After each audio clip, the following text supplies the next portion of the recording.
Now on top stories, nagsalita na ang viral na babaeng nalilink sa asawa ni Andy Eigenman na si Filmar Alipayo.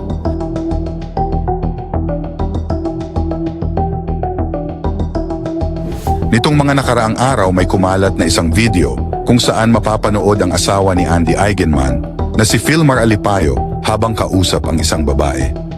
Ang nasabing video ay naka-upload sa TikTok account ng isang babae na may handle name na Habibi Main.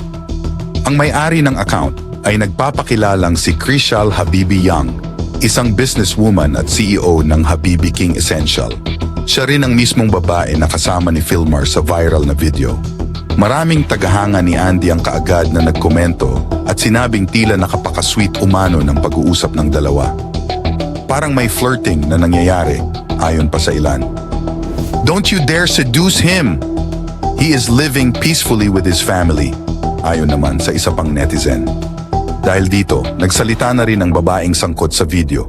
Sa pamamagitan ng bagong post, itinanggi ni Habibi Main ang mga ibinibintang ng mga netizen sa kanya. Ayon sa kanya, ayaw ninyo butangi ug issue ang pagstorya na Mon Filmar wala rata kumingking sa kagwapa ni Andy.